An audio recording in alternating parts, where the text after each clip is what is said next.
There has always been a need for music that is emotional. In the last decade, the conversations surrounding mental health awareness have grown exponentially thanks to the internet. But people are still largely socialized not to talk about their feelings, and many people cannot afford to go to therapy. Therefore, one of the only outlets that people have been able to connect to as an accessible form of catharsis is music. There has always been a massive stigma against any form of music that has been labeled emo, because the label has often been used as a weapon of musical pathologization. What really gets lost in the conversation surrounding emo is why there was a need for that type of music in the first place. Some of the most important movements in music have been a reaction to what was going on in the climate at the time. For example, grunge was originally a reaction to cock rock posturing in hair metal bands. And when punk rock got too overly macho and aggressive, groups like Rites of Spring, Embrace, and Midwest bands like Sunny Day Real Estate and Rainer Maria reacted against that by writing songs with deeply introspective and personal lyrics. But as time went on, as most musical movements do, this context began to get lost as emo became more popular. Songs became less inventive and more about posturing than genuinely writing songs that listeners could relate to. A wave of bands came along like Dashboard Confessional, Brand New, and Glassjaw, mostly bands who wrote a bunch of one-dimensional breakup songs about how much they hated their ex-girlfriends and had pretty much nothing more to say beyond that. A large part of what drove me away from emo, as much as I still have love for the genre, is the fact that as I got older, the scene never really grew up. But there are always exceptions. If you look hard enough, you can always find an emerald in a sea of rubies. And in my view, the shiniest emerald of them all is the Omaha, Nebraska-based alternative folk musician Conor Oberst. If that name sounds familiar to you, then you may know him from his recent project with fellow indie folk musician Phoebe Bridgers' Better Oblivion Community Center.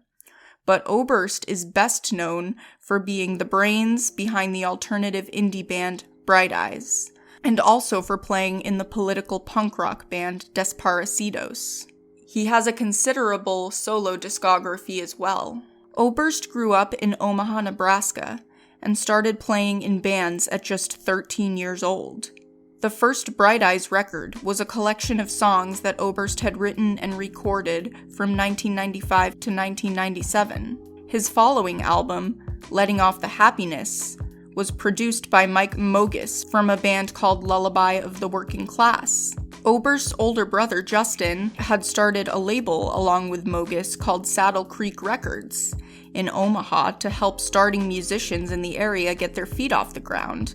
And Saddle Creek soon became a large creative collective label that would end up signing bands like Rilo Kiley, The Good Life, and The Faint. The Bright Eyes lineup over the years has consisted of Oberst, Mogis, as well as composer and multi-instrumentalist Nate Walcott and occasional bassist Stephanie Druten. The first two Bright Eyes albums had very lo-fi garage soundscapes. The real selling points of these albums were the lyrics and Oberst's signature creaky, slightly traumatized vocals that were often dragged out over every syllable. I dreamt of a fever, one that would cure me of this cold winter set heart, with heat to melt these frozen tears, burned with reasons as to carry on. The breakout record for Bright Eyes as a band was their 2000 record, Fevers and Mirrors, a much more pristine-sounding record with Oberst's vocals at the forefront this time, no longer obscured by lo-fi mixing. There's a dream in my brain that just won't go away. It's been stuck there since it came a few nights ago. This era of Bright Eyes drew from acts like Neutral Milk Hotel and Cursive, with Tim Kasher of the latter even contributing to this album on harmonica. Fevers and Mirrors tackles a myriad of themes related to loss, trauma, failed relationships, and adolescent malaise. The opening track, A Spindle, a Darkness, a Fever, and a Necklace, opens with a child's voice reading from a children's book by Marjorie Wyman Shermatt. But when looking at the particular section that the child is reading from, the subject matter is actually quite grim, as it depicts a scene with the protagonist telling their friend that they are leaving them. I do not want to go wake up in the same old bedroom and eat breakfast in the same old kitchen. Every room in my house is the same old room because I have been there too long. The following song, A Scale, a Mirror, and These Indifferent Clocks, which is more of an extension of the first song, is where the narrator takes on an extremely nihilistic approach to thinking and expresses his disdain for faith as a concept.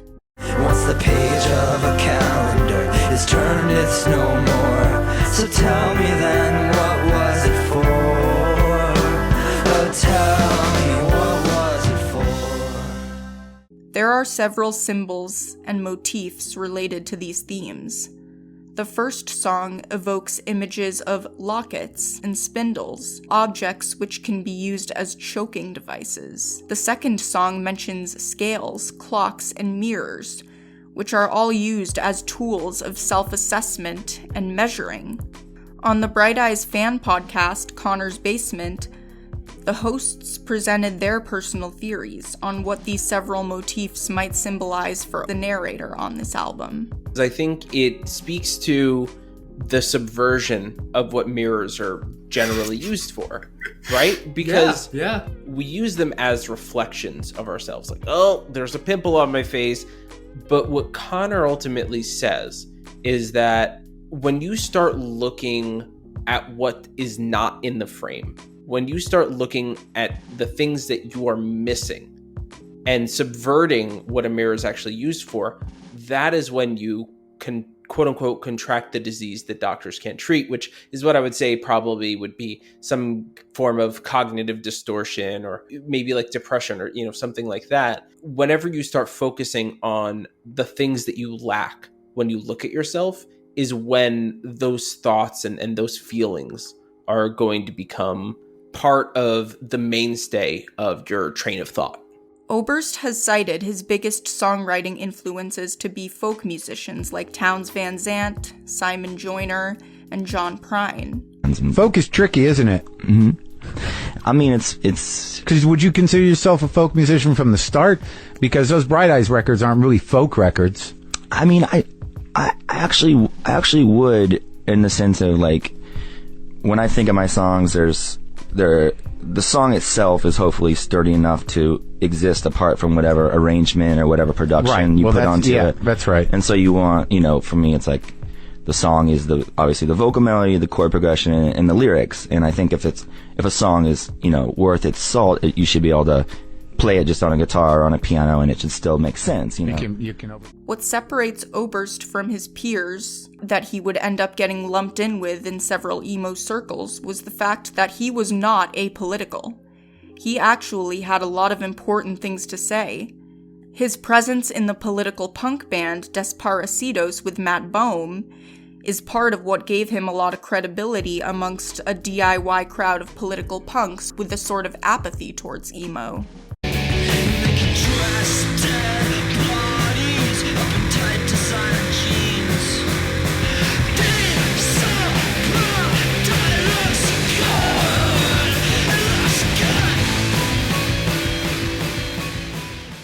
I'd never thought about politics before 9/11. Then truly, out of fear and panic, I started reading and watching.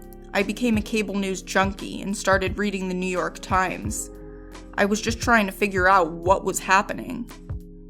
In 2004, when George W. Bush was re-elected, Oberst wrote a searing protest song against former President Bush called When the President Talks to God, ripping into the former White House occupant for his unethical policies. When the president talks to God? Does he fake that drawl or merely nod? Agree which convicts should be killed, where prisons should be built and filled, which voter fraud must be concealed when the president talks to God. I wrote When the President Talks to God a day or two after the election. I was over in Europe, taking the ferry from one stop to another, and I just wrote that song really quick on the boat. I played it that night in London. I guess there's a certain tradition of talking blues and that kind of thing, but it's not a well-written song. It was just to make a point.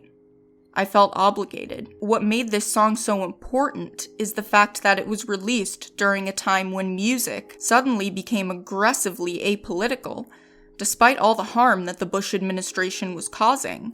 It was generally considered unpatriotic to speak out against Bush at the time. Michael Moore got booed at the Oscars for speaking out against Bush during his speech, and the Dixie Chicks basically got shunned by the public after saying a few words against the former president. The fact that Oberst aggressively stood his ground with this song and didn't just put it out as a single, he went on late-night television and performed the song dressed like a cowboy. It was on Leno. If you haven't seen it, then I highly recommend you Google that performance because it is riveting to watch. Before releasing their most recent album in August, Bright Eyes took a 9-year break, and Oberst went on to work on solo material, opening a bar in his hometown of Omaha, and forming the band Better Oblivion Community Center with Phoebe Bridgers, a collaborative indie folk collective with the duo writing songs together and even touring North America and Europe in 2019. The newest Bright Eyes album, Down in the Weeds Where the World Once Was, is an album that also deals with loss, crushed dreams, despair, and apocalyptic malaise. What inspired most of the writing on the album was Oberst losing his brother Matthew a few years ago.